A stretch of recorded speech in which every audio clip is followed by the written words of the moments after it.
बच्चों triangle law को समझने के बाद अब बात करेंगे पैरेललोग्राम लॉ वेक्टर एडिशन को। तो ट्रायंगल लॉ में बच्चों आपने सीखा था कि हेड टेल मेथड से ट्रायंगल लॉ को आपने किया था।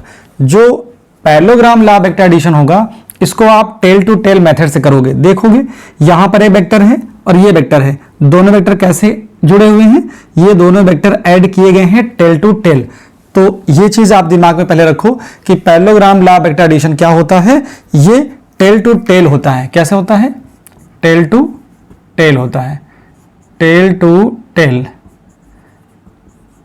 इसमें टेल टू टेल वेक्टर को ऐड करते हैं। यहां आप देख लीजिए ये वेक्टर ए है और ये वेक्टर बी है, दोनों को टेल टू टेल जोड़ा गया है। इसके बाद का क्या सीन होगा उस चीज की बात करते हैं। हम बात करने जा रहे हैं बच्चों वेक्टर जो पैरेललोग्राम लॉ वेक्टर एडिशन है उसका एनालिटिकल मेथड है। मैथमेटिकल क्या इसका फॉर्मूला आएगा, क्योंकि क्वेश्चन से आप डील करोगे मैथमेटिकली। वहां पर क्या होगा कि आपको मैग्नीट्यूड दिया जाएगा वेक्टर ए का, वेक्टर बी का मैग्नीट्यूड दिया जाएगा और एंगल दिया जाएगा। अब उनके बीच एंगल मालूम हो गया, मैग्नीट्यूड मालूम हो गया, तो रिजल्टेंट कैसे निकालना है, फिर उसका एक फॉर्मूला निकालने जा रहे हैं कि रिजल्टेंट का फॉर्मूला ए और बी के मैग्नीट्यूड के टर्म में क्या आएगा उसको एनालाइज करने जा रहे हैं। तो पहले स्टेटमेंट देख लीजिए, क्योंकि एक बार स्टेटमेंट पढ़ोगे आप तो उसमें कुछ समझ में नहीं आएगा, बात करनी पड़ेगी आपको, लेकिन फिर भी पढ़ लेते हैं। फिर आते हैं कंसेप्ट पे।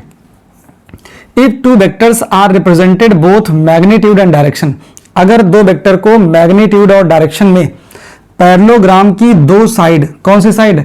Adjacent side. एक साइड ये है और एक एडजेसेंट साइड ये होती है। एडजेसेंट का मतलब है जैसे ये मैं बात करूं, ये दो वेक्टर्स हैं तो ये साइड हो गई और ये साइड, दोनों अगल बगल की साइड हो जाएं, उनको बोलते हैं adjacent side.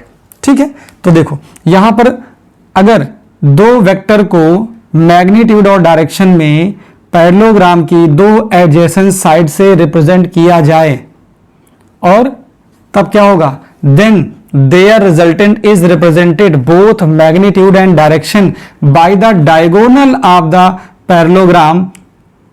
Parallelogram passing through the same point. क्या होगा?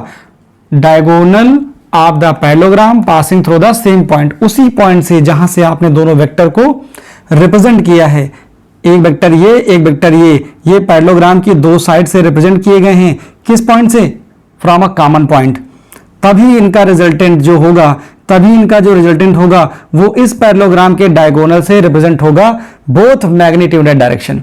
अब थोड़ी सी बात समझ में आएगी कि दो वेक्टर ऐसे हों, दो वेक्टर कोई भी ले लीजिए और उनको आप पैरेललोग्राम की दो साइड से रिप्रेजेंट कर दो, तब पैरेललोग्राम का जो डायगोनल होगा वो रिप्रेजेंट करेगा रिजल्टेंट को और वो पास होगा कॉमन पॉइंट से जहां से वेक्टर ए और बी पास हो रहे होंगे। अब स्टेटमेंट को एक बार फिर से देखिए। If two vectors are represented both magnitude and direction, अगर दो वेक्टर मैग्नीट्यूड और डायरेक्शन में पैरेललोग्राम की दो साइड से रिप्रेजेंट किए जाएं, लिखा है at by the both magnitude direction by the two adjacent side of parallelogram drawn from a common point, ये कॉमन पॉइंट है, then their resultant is represented both magnitude and direction by the diagonal of parallelogram passing through same point. ये बात है। अब इसके अंदर मुझे बात करनी है किसकी बच्चों? यहां पर आपको एक फॉर्मूला निकालना है। ये क्या मैग्नीट्यूड निकालने जा रहे हैं हम लोग। यहां पर क्या जो वेक्टर फॉर्म अगर लिखा जाएगा ये होता है वेक्टर फॉर्म में vector A plus vector B, लेकिन मुझे ये फॉर्मूला नहीं चाहिए। क्या चाहिए मुझे चाहिए magnitude of resultant vector, magnitude of resultant vector, resultant vector का मैग्नीट्यूड चाहिए। मतलब मुझे क्या चाहिए? आर चाहिए। और आर का फॉर्मूला क्या आएगा?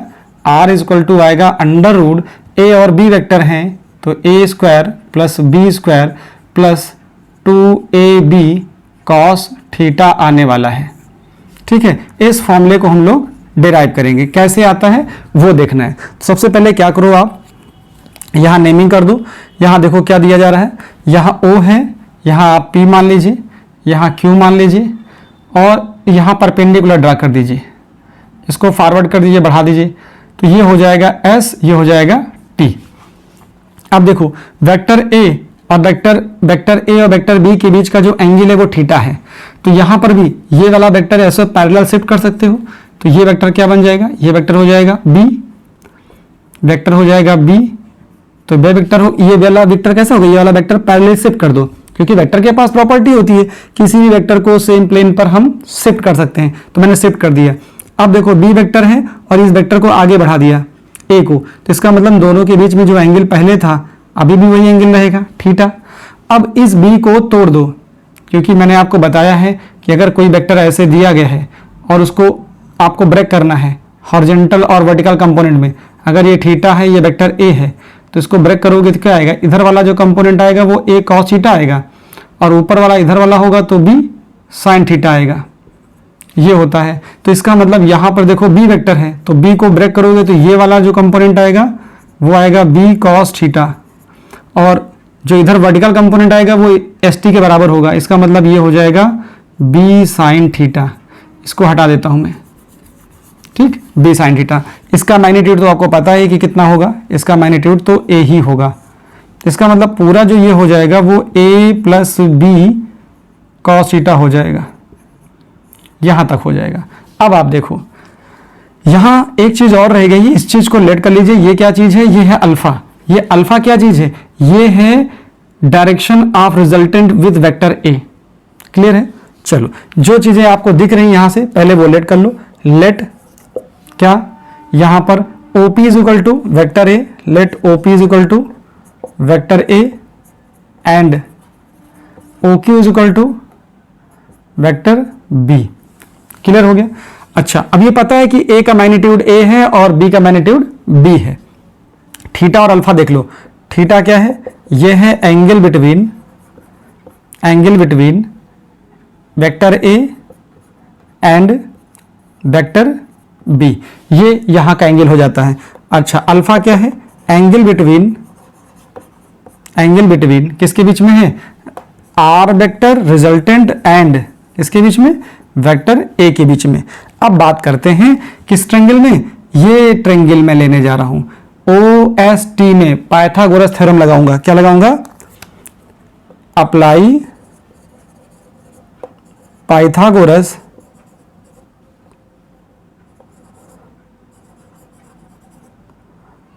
Theorem in triangle OST। क्या आ जाएगा, OT का स्क्वायर इज इक्वल टू क्या आएगा, OS का स्क्वायर प्लस ST का स्क्वायर। तो देखो OT का मतलब क्या आएगा, R का मैग्नीट्यूड क्या होगा, R होगा, तो R स्क्वायर आ जाएगा। OS का मतलब क्या होगा, OP प्लस PS आएगा, OP प्लस PS आएगा, स्क्वायर कर दीजिए, प्लस ST स्क्वायर कर दीजिए, वैल्यू पुट करिए, R square is equal to OP की वैल्यू कितनी है A प्लस PS की वैल्यू कितनी है B cos थीटा, स्क्वायर कर लीजिए, प्लस इसका कितना है B sin थीटा, क्योंकि यहां पर दिया है B ST की वैल्यू B sin थीटा, तो आप यहां पे B sin थीटा पुट कर देंगे और स्क्वायर करेंगे। अब इसको ओपन कर दीजिए, तो क्या आएगा, R square is equal to A square plus B square cos square theta plus 2AB cos theta plus B square sine square theta, ये रिजल्ट आया। अब देखो यहां पर B कॉमन है, यहां पर B कॉमन है, तो क्या आ जाएगा, R स्क्वायर इक्वल टू, ये लिख सकता हूं मैं A square plus B square, अंदर रहेगा साइन स्क्वायर थीटा, ये वाला टर्म, फिर ये वाला टर्म लिखेंगे, साइन स्क्वायर थीटा आ जाएगा sorry, plus 2AB cos theta आ गया। इसकी तो वैल्यू बच्चों 1 होती है, क्या होती है, सॉरी यहाँ पे देखो लिखना चाहिए था मुझे cos स्क्वायर थीटा, क्योंकि cos स्क्वायर है, यहाँ साइन स्क्वायर है, तो ये आ जाएगा cos स्क्वायर थीटा, इसकी वैल्यू 1 हो जाती है। तो मैं देखो इधर लिख देता हूँ, कितना आ जाएगा, R square is equal to आ जाएगा A square plus B square plus 2AB cos theta, यहाँ से R की वैल्यू आ जाएगी ये A square plus B square plus 2AB cos theta. Main formula ये है, ये निकालने किसके लिए है, ये निकालना है इस फॉर्मूले से आपको मैग्नीट्यूड ऑफ रिजल्टेंट। ये किस चीज का फॉर्मूला है, मैग्नीट्यूड ऑफ रिजल्टेंट का फॉर्मूला है, मैग्नीट्यूड ऑफ आर वेक्टर क्या है, this is the this is the magnitude of resultant R. ये जो फॉर्मूला आया है वो किसके लिए आया है? रिजल्टेंट वेक्टर का मैग्नीट्यूड निकालने के लिए आया है। इतना स्क्रीनशॉट लीजिए बच्चों। फिर बात करते हैं कि ये जो रिजल्टेंट है ए वेक्टर के साथ कितना एंगल बनाता है, और फिर कंडीशन की बात करते हैं। हटा दे इसको। ओके, रिजल्टेंट का फॉर्मूला मिल गया है। अब आपको बात करनी है डायरेक्शन की। किसकी बात करनी है? डायरेक्शन की बात करनी है। Direction of R vector with A vector कैसे निकालेंगे? यहां निकालना है आपको अल्फा। क्या निकालना है? अल्फा। तो अल्फा कैसे निकालेंगे? इन ट्रायंगल, कौन सा triangle? O S T, O S T निकालेंगे। ओ एस टी कैसे निकालेंगे? देखो, tan alpha is equal to, tan alpha is equal to perpendicular, ये आएगा S T upon O S. आप देखो एस टी की वैल्यू कितनी है? बी साइन थीटा, और नीचे क्या आ जाएगा? ए प्लस बी कॉस थीटा। तो tan अल्फा का फॉर्मूला मिल गया आपको, ये आ जाएगा बी साइन थीटा अपॉन ए प्लस बी कॉस थीटा। यहां से सिर्फ आपको कंडीशन पकड़नी है। लेकिन थोड़ी देर के लिए अगर मैं आपसे पूछूं कि यहां पर अगर ये एंगल होता कितना, ये वाला एंगल क्या होता, अगर इस एंगल के बारे में बात करता बीटा, तो आप बीटा का आंसर क्या देते? अगर मैं पूछता कि रिजल्टेंट बी के साथ कितना एंगल बना रहा है, if R vector makes an angle beta, अगर वेक्टर आर बीटा एंगल बनाए किसके साथ? वेक्टर बी के साथ। ये क्या है? Angle makes an angle beta with vector B. अगर वेक्टर बी के साथ बीटा एंगल बनाता है तो tan बीटा की वैल्यू कितनी होगी? इसका भी आंसर आप लिख लीजिए। देखो, दोनों में चेंज क्या करना है? दोनों में जहां ये tan अल्फा इक्वल टू ये आया था, तो जहां b लिखा है वहां क्या आ जाएगा? a साइन थीटा आएगा। जहां लिखा है a वहां आएगा b, और प्लस जहां b है वहां आएगा a, यहां आएगा cos थीटा। इस तरह से आप ये भी कैलकुलेट कर सकते हो। पहले आप एक वेक्टर के साथ लिख लीजिए, फिर b के साथ करना क्या है? सिर्फ जहां b है वहां a कर दो, जहां a है वहां b कर दो। तो ये भी आपके लिए बच्चों इंपॉर्टेंट है। जरूरी नहीं है कि रिजल्टेंट वेक्टर की डायरेक्शन वेक्टर a के साथ ही पूछी जाए, b के साथ पूछ सकते हैं। जब b के साथ पूछेंगे तो b का आंसर दे देंगे। Got it? चलिए, पहले इसका स्क्रीनशॉट लीजिए, फिर मैं बात करूं आपके साथ कंडीशंस की। चलो, कंडीशन देख लीजिए। फॉर्मूला आप ये नोट कर लीजिए और ये नोट कर लीजिए, दो फॉर्मूले आपके पास चाहिए। कंडीशन नंबर 1 क्या होती है? पहली जो कंडीशन आएगी बच्चों, ये कंडीशन हम मान के चलेंगे। देखो, आपको दो चीजें याद रखनी है। क्या? एक तो फिगर याद रखना है ये, और इस फिगर को भी रब कर दिया जाए, अब इसकी जरूरत नहीं पड़ेगी। देखो, आपको सिर्फ दो फॉर्मूले चाहिए। एक चाहिए r is equal to under root A square plus B square plus 2ab cos theta, एक ये फॉर्मूला चाहिए, और एक चाहिए tan अल्फा। ये डायरेक्शन के लिए है, ये मैग्नीट्यूड के लिए है। यहाँ आएगा b sine theta upon a plus B cos theta. ये डायरेक्शन के लिए है और ये मैग्नीट्यूड के लिए है। ठीक है, एक चीज मैं पहले से बता देता हूं, फिर प्रूफ कर दूंगा आपके लिए। क्या? जो रिजल्टेंट होता है, मैग्नीट्यूड होता है, ये आर की जो वैल्यू होती है वो कहां से कहां लाइज करती है? वो लाइज करती है किसके बीच में? वो लाइज करती है आर मैक्स के लिए, आर मैक्स। और यहाँ क्या होता है? सॉरी, यहाँ होता है आर मिनिमम और ये होता है आर मैक्स। तो आर मिनिमम कब होता है? जब थीटा की वैल्यू 0 होती है, सॉरी थीटा की वैल्यू 180 डिग्री आती है। और मैक्स कब होता है? जब थीटा की वैल्यू होती है 0 डिग्री। ठीक है, इसका मतलब ये हुआ कि जो ये रिजल्ट देगा वो ये देगा a माइनस बी। अगर दो वेक्टर हैं a और b, तो उनके लिए जो r मिनिमम आएगा a माइनस बी आएगा। इसका मतलब जो r की वैल्यू होगी, रिजल्टेंट की वैल्यू होगी, मैग्नीट्यूड ऑफ रिजल्टेंट, वो लाइज करेगा कहाँ से कहाँ? वो लाइज करेगा a प्लस बी। अगर दो वेक्टर सेम डायरेक्शन में हैं, पैरेलल हैं, तो रिजल्टेंट आता है a प्लस बी। और जब दो वेक्टर एक दूसरे के एंटी पैरेलल हैं तो रिजल्ट ये आता है a माइनस बी। अब इसी का प्रूफ लेने जा रहे हैं कि ये एक्चुअली में होता है कि नहीं होता है। ये आपको याद रखना है, ये स्टार बना लीजिए कि रिजल्टेंट की वैल्यू हमेशा आर मैक्स और आर मिनिमम के बीच में ही लाई करती है। एक मैं क्वेश्चन आपको कराऊंगा, वहां इसका कंसेप्ट आपको अच्छे से क्लियर हो जाएगा। केस फर्स्ट ये है कि जो फिगर आपने देखा था, एक वेक्टर हमारे पास ये लगा है, कैसे, एक वेक्टर ऐसे लगा था और एक वेक्टर ऐसे लगा था। ये वेक्टर ए था और ये वेक्टर बी था, ये वेक्टर बी और ये वेक्टर ए था। अगर इनके बीच का एंगल थीटा है तो फॉर्मूला तो ये हो जाएगा रिजल्टेंट का। लेकिन अगर ये दोनों वेक्टर एक ही लाइन में आ जाए, पैरेलल हो जाएं, कैसे हो जाएं, if theta is equal to 0, then क्या आएगा, अगर थीटा 0 कर दो दोनों वेक्टर के बीच में, थीटा 0 कर दोगे तो क्या आएगा, दोनों एक ही लाइन में आ जाएंगे। क्या आएगा, if theta is equal to 0, इसका मतलब वेक्टर ए फिर आगे वेक्टर बी, कुछ ऐसा सीन बन जाएगा, नहीं आएगा, दोनों एक ही लाइन में आ जाएंगे और हेड-टेल मेथड से ये कनेक्ट हो जाएंगे। अब इसी चीज को इस फॉर्मूले में रखिए, इस फॉर्मूले में रखिए, तो क्या आएगा, आर की जो वैल्यू आएगी, देखो क्या आएगी, ये हो जाएगा कितना, ये हो जाएगा A square plus B square plus 2ab cos 0, और कॉस 0 की वैल्यू होती है 1, तो क्या आ जाएगा, R equal to under root A square plus B square plus 2ab आएगा इंटू 1 आएगा।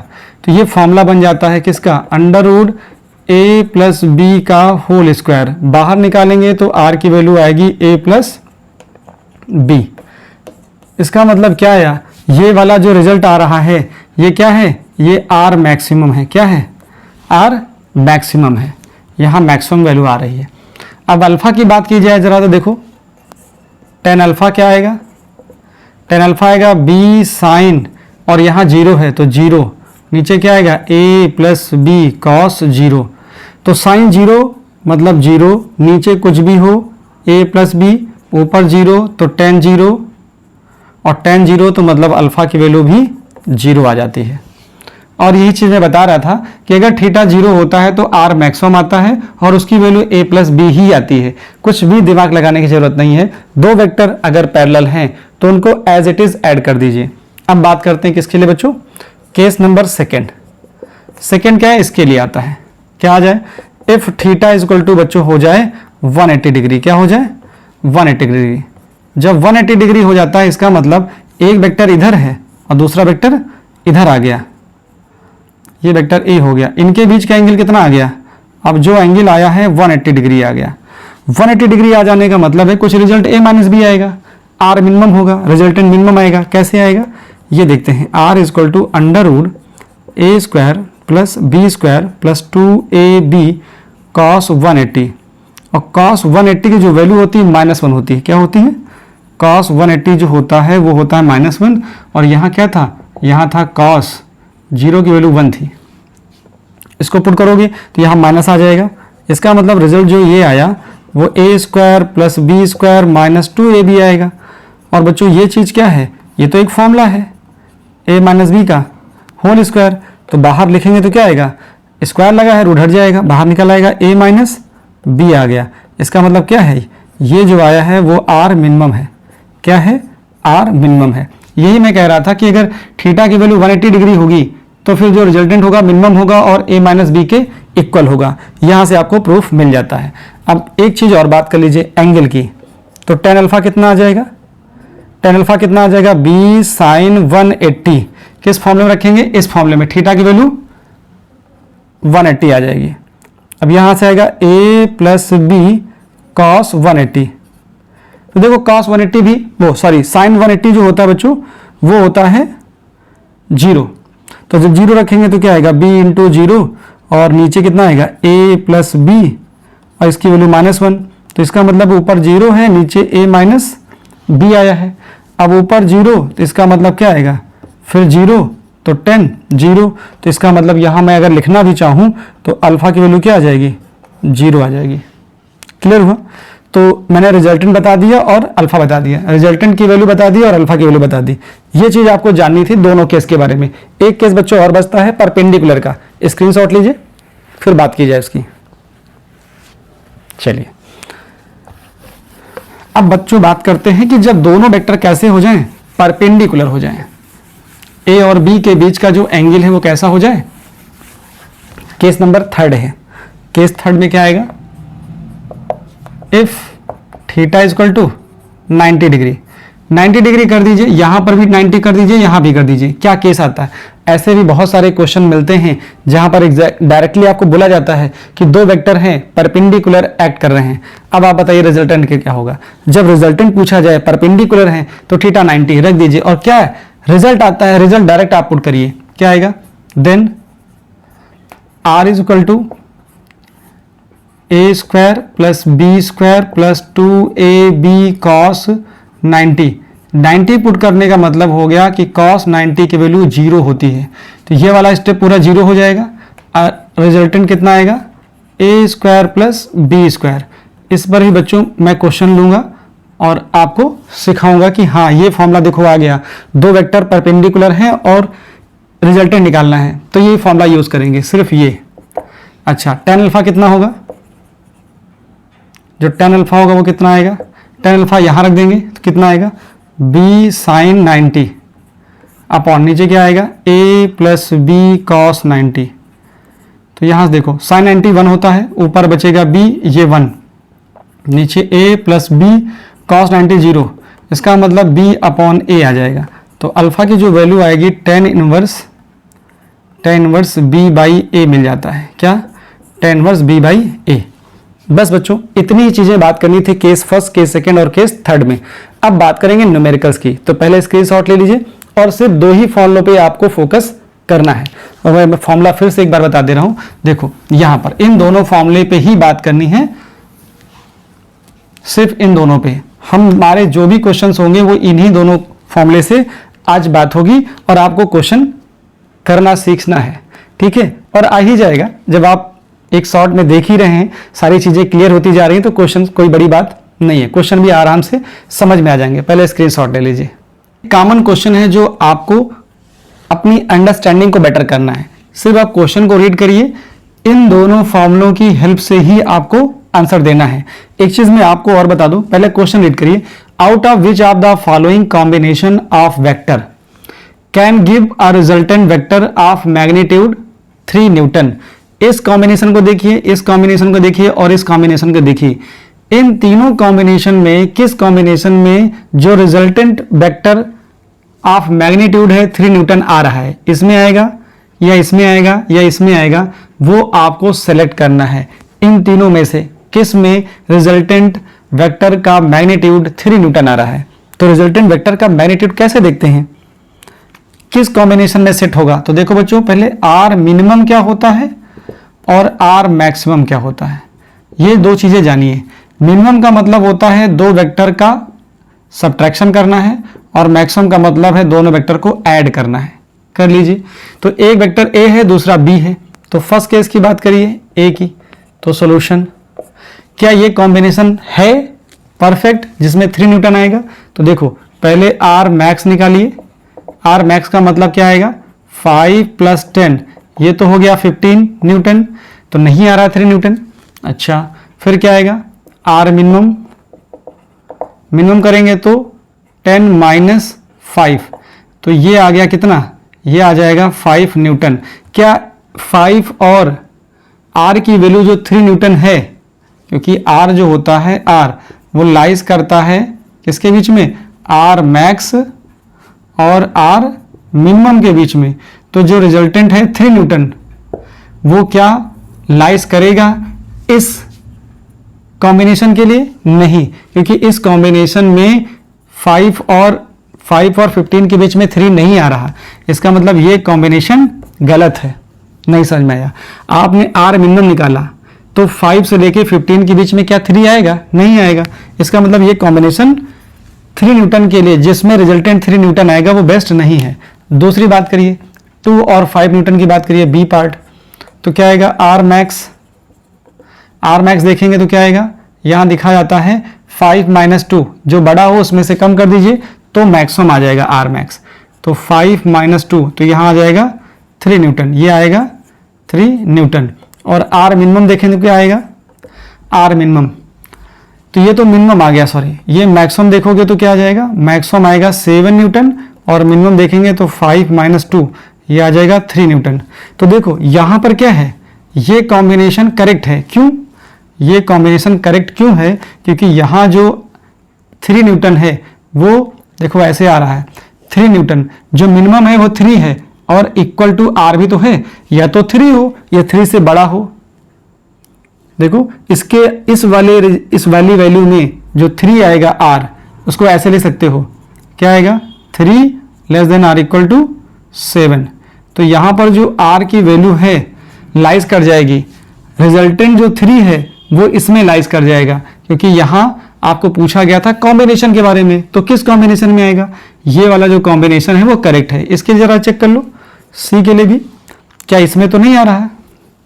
तो देखो पहले आर मैक्स निकालिए, आर मैक्स निकालोगे इसमें तो 8 + 3 आएगा, 8 + 3 11 न्यूटन आएगा, और आर मिनिमम देखोगे तो क्या आएगा 8 - 3 ये आएगा 5 न्यूटन। तो इस वाले ऑर्डर में भी, इस वाले कॉम्बिनेशन में भी 3 न्यूटन रिजल्टेंट लाइज नहीं करेगा 5 और 11, क्योंकि 5 से शुरू है 11 तक जाएगा, उसमें 3 नहीं आ रहा। इस वाले में क्या 3 से 7 जा रहा, एटलीस्ट 3 आ तो रहा है, इस वाले में 5 से 15 है, नहीं आ रहा। इसका मतलब केवल एक ही ऑप्शन सही है, केवल बी वाला। शायद ये बात समझ में आ गई होगी। अगर ये समझ में आ रहा होगा तो किस कॉम्बिनेशन में रिजल्टेंट वेक्टर का मैग्नीट्यूड 3 न्यूटन लाइज करेगा। ओके, ये बहुत इंपॉर्टेंट क्वेश्चन है, वेरी वेरी इंपॉर्टेंट क्वेश्चन है, स्कूलों में ये पूछा ही जाता है। कैसे क्वेश्चन लगेगा, क्वेश्चन की लैंग्वेज अगर समझ में आ गई तो क्वेश्चन आपके लिए आसान है। क्या कह रहा है question, 2 vectors both are equal in magnitude, मतलब ये 2 वेक्टर हैं, वेक्टर ए और वेक्टर बी, दोनों का मैग्नीट्यूड क्या है, सेम है, both are equal in magnitude. इतनी बात समझ में आई, मैंने लिख दिया।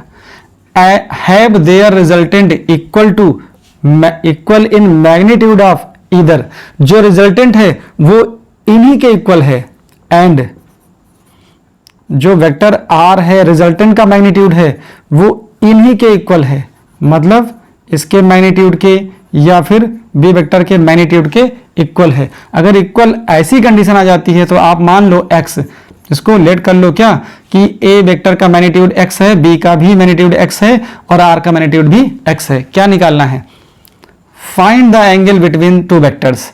आपको निकालना क्या है, आपको निकालना है theta is the question mark, angle between 2 vectors, A और बी के बीच का जो एंगल थीटा है वही निकालना है। तो फॉर्मूला बच्चों सीधे सीधे यही है, कर दीजिए। क्या आएगा, R square is equal to A square plus B square plus 2ab cos theta. Apply कर दिया, फॉर्मूला मिल गया। फॉर्मूले में देखो आर भी एक्स के इक्वल है तो एक्स स्क्वायर हो गया, एक्स भी एक्स स्क्वायर है, बी भी एक्स स्क्वायर है, प्लस 2ax है, बी भी x है, कॉस थीटा है। देखो क्या आएगा, यहां एक्स स्क्वायर है, इधर कितना आएगा 2x स्क्वायर आएगा, क्या आएगा 2x स्क्वायर आएगा, प्लस ये हो गया 2x square into cos theta आ गया। ये 2 इधर लाओगे तो x square minus 2x square, यहां से आ जाएगा 2x स्क्वायर कॉस थीटा आएगा। यहां से देखो आप क्या आएगा, ये माइनस एक्स स्क्वायर बचेगा, minus x square is equal to 2x square cos theta आ गया। अब मैं इधर लिख देता हूं, देखो क्या आएगा, जाके एक्स स्क्वायर कट जाएगा, ये कट गया, 2 नीचे आएगा तो cos theta is equal to आ जाएगा -1/2। यहां पे आपको प्रॉब्लम हो सकती है बच्चों कि -1/2 किसकी वैल्यू होती है कॉस में, तो ये कॉस 120 की वैल्यू होती है। नहीं मालूम है तो मालूम करना पड़ेगा, क्योंकि अब 90 तक काम नहीं चलेगा। 11th क्लास में हो आप, आपको 0 से लेके 180 तक की वैल्यू आनी चाहिए साइन कॉस 10 में, तो इसको भी आप लर्न करोगे। थीटा की वैल्यू 120 डिग्री आ जाएगा यहां से। क्लियर हुआ, ये बहुत बहुत ज्यादा इंपॉर्टेंट क्वेश्चन है, इसको आप करोगे। ये भी कंसेप्ट वाइज बहुत अच्छा है, जिससे आपको ये पता चलेगा कि जो रिजल्टेंट वेक्टर का मैग्नीट्यूड होता है वो आर मिनिमम और आर मैक्स के बीच में लाइज करता है। ठीक है, इसके बराबर भी हो सकता है या इससे ज्यादा होगा, इसके बराबर होगा या इससे कम होगा, इतनी बात करनी है। स्क्रीनशॉट लीजिए, फिर नेक्स्ट क्वेश्चन की बात करें। तो क्वेश्चन नंबर 3 की बात करते हैं। क्वेश्चन नंबर 3 में क्या बोला जा रहा है, two forces of an angle 120 degree. इसका मतलब दो फोर्सेस हैं और उनके बीच का जो एंगल है वो कितना दिया गया। मैंने थोड़ा सा क्वेश्चन पढ़ा और थोड़ी सी इंफॉर्मेशन मिली, वो लिख लेता हूं। क्या मिल गया कि टू फोर्सेस के बीच का एंगल कितना है, टू फोर्सेस का बीच का जो एंगल है वो थीटा है, वो मिल गया मुझे 120 degree. Angle between two forces है, इसको क्या बोलते हैं, एंगल बिटवीन टू फोर्सेस। अब मुझे ये नहीं मालूम अभी कौन सा फोर्स कौन है, लेकिन टू फोर्सेस के बीच का एंगल है। और ये वेरी इंपॉर्टेंट क्वेश्चन ये भी है, बहुत अच्छा सा क्वेश्चन मैंने लिया है, कॉम्पिटिटिव एग्जाम के पॉइंट ऑफ व्यू से इंपॉर्टेंट है और बुक में आपको इसका एग्जाम्पल में सोल्यूशन मिलेगा। बहुत अच्छा क्वेश्चन है ये, angle between two forces. Question आगे पढ़ते हैं। The bigger force is 40 Newton. अब आपको देखना है बिगर फोर्स किसको मानोगे, पी को या क्यू को। And resultant is perpendicular to smaller one. तो यहां पहले कंसीडर कर लो, लेट स्मॉलर फोर्स कौन है, स्मॉलर जो फोर्स है उसको आप मान लीजिए P, और बिगर फोर्स को लेट कर लीजिए, बिगर फोर्स उसको लेट कर लीजिए आप Q। ठीक है, Q की वैल्यू आपको दे दी गई कितनी है, 40 न्यूटन है। तो ये क्लियर हो गया कि बिगर फोर्स आपके पास Q है और उसकी वैल्यू 40 न्यूटन है, स्मॉलर फोर्स P है। क्लियर हो गया। अब आपको करना क्या है, आपको निकालना है स्मॉलर फोर्स का जो मैग्नीट्यूड है वो निकालना है, मतलब आपको यही चीज निकालनी भी है और साथ में निकालना है रिजल्टेंट। क्या निकालना है, रिजल्टेंट निकालना है, मतलब आपको R निकालना है। दो चीजें आप निकालोगे, एक तो स्मॉलर फोर्स का मैग्नीट्यूड निकालना है और रिजल्टेंट की भी वैल्यू बतानी है कि मैग्नीट्यूड ऑफ रिजल्टेंट क्या होगा। क्वेश्चन को पढ़ते एक बार में पढ़ेंगे तो कुछ नहीं आएगा, 2-3 बार जब आप पढ़ोगे तो क्वेश्चन स्ट्राइक करेगा क्या कह रहा है। ये वाला फॉर्मूला आप कब लगाते हो, जब रिजल्टेंट क्या हो जाए, आपको ये पता चल जाए कि रिजल्टेंट कितना एंगल बना रहा है स्मॉलर फोर्स के साथ। मतलब अगर क्वेश्चन में ऐसा लिखा है कि रिजल्टेंट इज परपेंडिकुलर टू या resultant makes angle, what angle, with vector A या वेक्टर जो स्मॉलर फोर्स होगा उसके साथ कितना एंगल बना रहा है, क्योंकि स्मॉलर फोर्स आपने ऐसे ले लिया। देखो ये आपने बनाया है, ये स्मॉलर फोर्स है P और ग्रेटर फोर्स कैसा है, उसके बीच में जो एंगल है वो ऐसा है।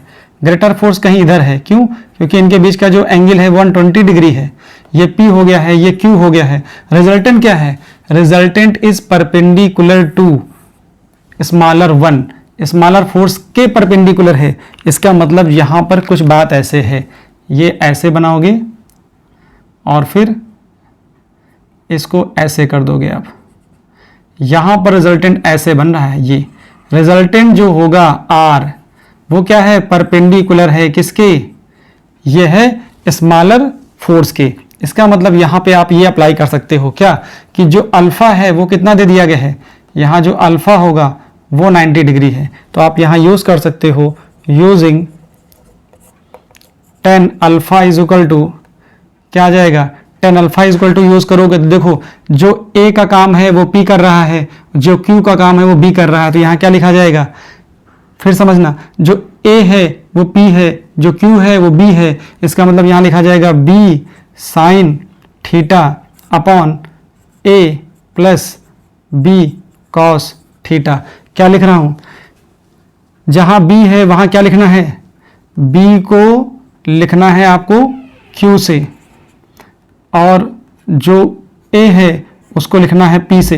तो ये जो फॉर्मूला है ये वाला P और Q के टर्म में कन्वर्ट हो जाएगा। तो यहाँ क्या आ जाएगा, यहाँ आ जाएगा, यहाँ आ जाएगा Q, यहाँ क्या आ जाएगा, यहाँ आ जाएगा Q, यहाँ क्या आ जाएगा, यहाँ आ जाएगा P। अब देखो अल्फा की वैल्यू 90 डिग्री है, कितनी है 90, क्यों, क्योंकि रिजल्टेंट परपेंडिकुलर है। रिजल्टेंट क्या है, रिजल्टेंट ये है और किसके परपेंडिकुलर है, स्मॉलर फोर्स के। तो रिजल्टेंट स्मॉलर फोर्स के साथ जो एंगल बनाता है वही अल्फा होता है। तो tan 90 हो जाएगा, यहाँ कितना आएगा Q, और थीटा कितना है, थीटा आपको 120 दे दिया गया है, साइन 120 डिग्री। नीचे क्या आएगा P प्लस Q कॉस 120 आ जाएगा। अब देखो यहाँ से ये जो 90 होता है, 90 इन्फानाइट होता है, इन्फानाइट का मतलब 1/0 होता है। 0 इधर मल्टीप्लाई करेंगे, ये इधर मल्टीप्लाई करेंगे तो क्या रिजल्ट आएगा, P प्लस Q cos 120 क्या आएगा, cos 120 इज इक्वल टू, ये इधर मल्टीप्लाई किया, इधर 0 आ गया। अब देखो cos 120 पता है, cos 120 आपको पता है, मैं इधर लिखता हूँ, देखो ये यहाँ पर इसी चीज़ को क्या लिखना है मुझे, यहाँ पे मैं लिखूँगा कि P प्लस Q, Q की वैल्यू कितनी है, Q की वैल्यू आपको मिल गई है 40 newton, 40 into minus 1/2 is equal to 0, तो P यहाँ से कितना आ जाएगा, -20 इज इक्वल टू 0, ये कैंसिल आउट कर देंगे, तो P इज इक्वल टू आ जाएगा 20 न्यूटन आ गया। अब देखो P की वैल्यू मिल गई मुझे और Q की वैल्यू भी मुझे पता है।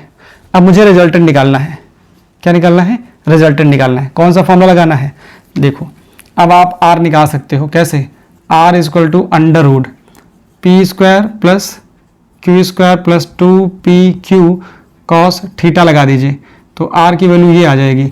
P का कितना वैल्यू है 20, तो 20 का स्क्वायर आएगा, Q की वैल्यू 40, तो 40 का स्क्वायर आएगा, 2PQ करिए तो ये Q है ये P है, 20 इंटू 40 तो ये आएगा 800, 800 को मल्टीप्लाई करेंगे 2 से तो ये आएगा 1600, और cos 120 यहाँ थीटा की वैल्यू देखो 120 है, cos 120 की वैल्यू होती है -1/2, क्या होती है -1/2, इसको कैंसिल करेंगे देखो कितना आएगा जाके, ये आएगा जाके 400 और ये आएगा जाके 1600 और यहाँ से आपको मिलेगा 800, क्या मिलेगा 800, देखो ये कितना मिल जाएगा जाके, यहाँ से 800 आ गया था, तो 800 इसमें कम कर देंगे, कितना आ जाएगा जाके, ये आपको मिल जाएगा 400 प्लस यहाँ से आएगा 800, तो ये बच्चों मिल जाएगा 1200, क्या मिल गया 1200 मिल गया।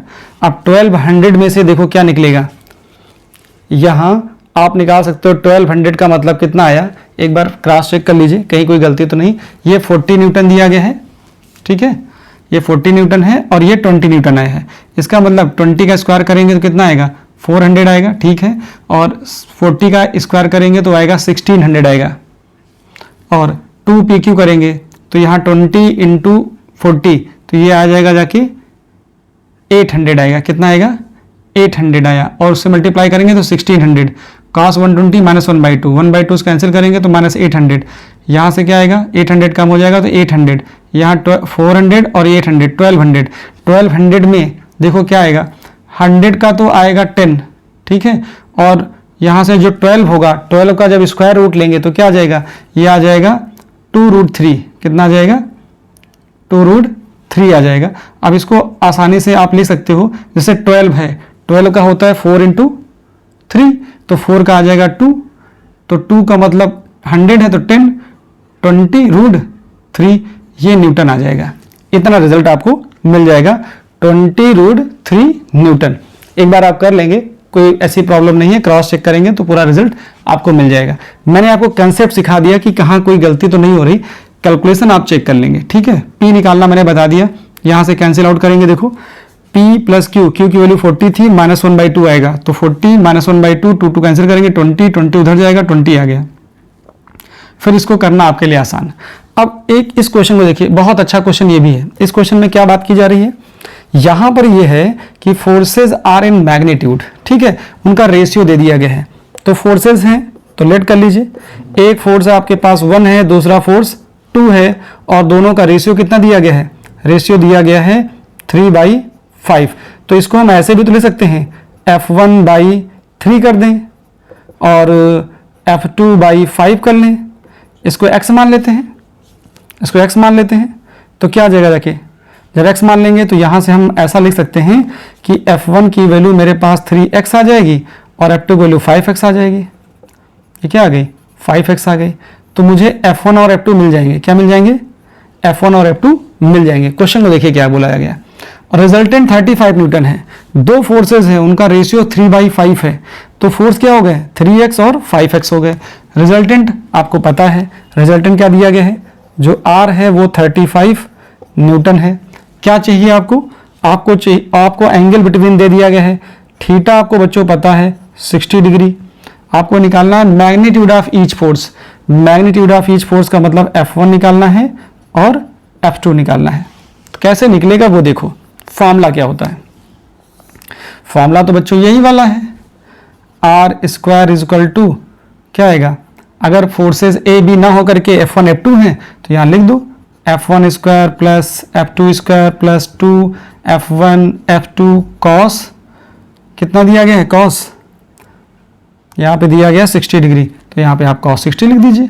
तो R की वैल्यू कितनी दी गई है, R की वैल्यू आपको पता है 35 है, F1 की वैल्यू कितनी है 3x, तो 3x का स्क्वायर हो जाएगा, फिर ये आएगा 5x का स्क्वायर करेंगे 2 3x, यहाँ पर 5x, cos 60 की वैल्यू कितनी होगी 1/2 हो जाएगी। तो बस रिजल्ट देखिए कितना आया 35, यहाँ 9x स्क्वायर, यहाँ पे 25x स्क्वायर प्लस देखो ये 3 5 जा 15, 15 2 जा 30, ये आ गया 30x स्क्वायर, और यहाँ से कितना आएगा 1/2 से कैंसिल करेंगे तो कितना आएगा 15, यहाँ 15 और यहाँ 25, ये हो गया 40 और 9 49, तो ये आ गया 35, इधर देखो स्क्वायर चल रहा है, इधर क्या चलेगा स्क्वायर चलेगा, इधर स्क्वायर चलेगा, तो यहाँ आ जाएगा कितना 49x स्क्वायर आ जाएगा, क्या आ जाएगा 49x स्क्वायर। तो मैं इसी चीज़ को ऐसे भी लिख सकता हूँ 35 इधर से स्क्वायर हटा देता हूँ तो इधर आएगा रूट में 49x स्क्वायर। तो इसको क्या लिखा जा सकता है, फिर इसको आप ये ले सकते हो कि 35 इज इक्वल टू 7x, तो x की वैल्यू आ जाएगी कितनी 5, x की वैल्यू बच्चों कितनी आ गई 5 आ गई। अब x की वैल्यू 5 यहाँ रख दो और यहाँ रख दो तो रिजल्ट आ जाएगा, कैसे आएगा F1 equal to, now F1 equal to कितना आएगा 3x और F2 की वैल्यू 5x, तो आपको रिजल्ट मिल जाएगा 3 × 5 और ये आ जाएगा 5 × 5, तो ये आ जाएगा 15 न्यूटन और यहाँ से आ जाएगा 25 न्यूटन। तो बच्चों इस तरह की बहुत सारे क्वेश्चंस बनते हैं जो कॉम्पिटिटिव एग्जाम में भी पूछे जाते हैं, स्कूल लेवल में पूछे जाते हैं। स्कूल लेवल के लिए ये दोनों क्वेश्चन बहुत इंपॉर्टेंट हैं और कंपटीशन के लिए भी ये दोनों क्वेश्चन इंपॉर्टेंट है। इसके पहले जो मैंने 2 क्वेश्चन आपसे बात करे हैं, आपके साथ मैंने डिस्कस किया है, वो क्वेश्चन सिर्फ कंसेप्ट बिल्डिंग के लिए होते हैं। इसका भी स्क्रीनशॉट लीजिए।